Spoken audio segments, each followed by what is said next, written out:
الحمدللہ رب العالمین والصلاة والسلام علی سید الانبیاء والمرسلین. اعوذ باللہ من الشیطان الرجیم. بسم اللہ الرحمن الرحیم. حامیم والکتاب المبین انا انزلناہ فی لیلۃ مبارکۃ انا کنا منذرین. حامیم، حق کو واضح کرنے والی کتاب کی قسم، بے شک ہم نے اتارا ہے اسے ایک بابرکت رات میں. نزول قرآن میں مفسرین کے دو قول ہیں، شب قدر، شب برات، مگر لیلۃ المبارکہ سے مراد شب برات ہے جو کہ شعبان کی 15ویں رات ہے. اس رات ہر شخص کا رزق لکھ دیا جاتا ہے کہ اس سال اس قدر رزق اس کو ملے گا اور اس قدر استعمال کرے گا. یہ بھی لکھ دیا جاتا ہے کہ فلاں شخص اس سال فلاں تاریخ فلاں دن کو مر جائے گا، اور اس سال میں ہونے والے تمام کاموں کی فہرستیں تیار ہو جاتی ہیں اور بارگاہ الہی میں پیش کر دی جاتی ہیں.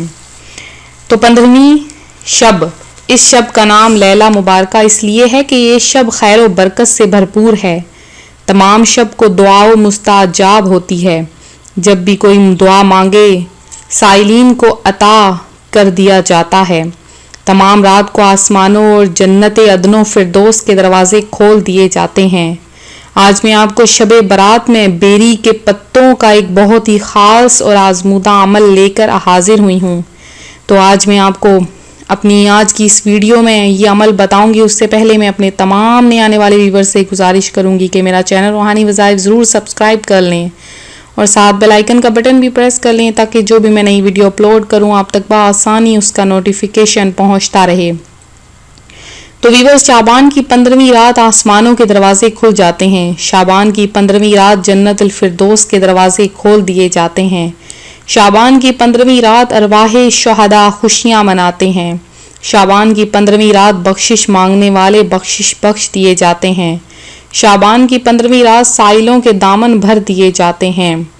اور اس رات کا دوسرا نام لیلۃ الرحمت ہے، یعنی اس رات میں معافی مانگنے والوں کے گناہ معاف کر دیے جاتے ہیں. اور اس کا تیسرا نام لیلۃ البرات ہے اور چوتھا نام لیلۃ الفکر ہے. اس رات میں فکر آخرت کریں اور زیادہ سے زیادہ کثرت سے عبادات کریں. تو جیسے ہی شب برات کی 15ویں رات آئے، ٹھیک ہے، شب برات کی جیسے ہی 15ویں رات آتی ہے تو آپ نے کیا کرنا ہے، یا دن کو یا رات کو جیسے ہی 15ویں کا چاند نظر آتا ہے آپ نے 7 بیری کے پتے لینے ہیں.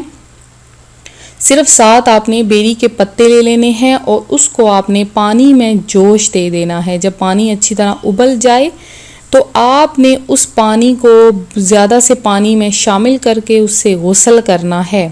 تو انشاءاللہ العزیز تمام سال جادو کے اثر سے محفوظ رہیں گے. تو اکثر دشمنوں کے اور حاسدین انسان پر جادو وغیرہ کروا دیتے ہیں. ان میں کالا جادو بھی ہوتا ہے، نارمل جادو بھی ہوتا ہے، زیادہ جادو بھی ہوتا ہے. تو اس سے کیا ہوتا ہے کہ زندگی میں بندشیں آنا شروع ہو جاتی ہیں، مصیبتیں پریشانیاں آنا شروع ہو جاتی ہیں. اور ایسا ہوتا ہے کہ بندہ کوئی بھی کام کرے تو وہ اس کا کامیاب نہیں ہو پاتا ہے. تو آپ نے یہ عمل ضرور کرنا ہے. پورا سال آپ کو جادو سے حفاظت رہے گی. بڑے جو چھوٹے غسل کریں، بوڑھے غسل کریں، انشاءاللہ پورا سال جادو سے حفاظت رہے گی. تو میں امید کرتی ہوں میری آج کی یہ ویڈیو آپ کو پسند آئی ہوگی. شب برات کے متعلق مختلف چیزیں حاصل کرنے کے لیے ہمارا چینل ضرور جوائن کریں. آپ کو اب شب برات کے نوافل بتائے جائیں گے، شب برات میں آپ نے کیا کیا وظائف کرنے ہیں وہ بتائے جائیں گے. تو ہمارا ساتھ دینا ہے، ہمارا چینل جوائن کرنا ہے. تو ملتے ہیں اگلی ویڈیو کے ساتھ. اس کے علاوہ جن بہنوں نے دعا میں حصہ لینا ہے اپنا نام ہمیں کمنٹ میں میسج کر دیں، آپ کا نام خصوصی دعا میں شامل کر لیا جائے گا. تو اپنا خیال رکھیے گا. فی امان اللہ.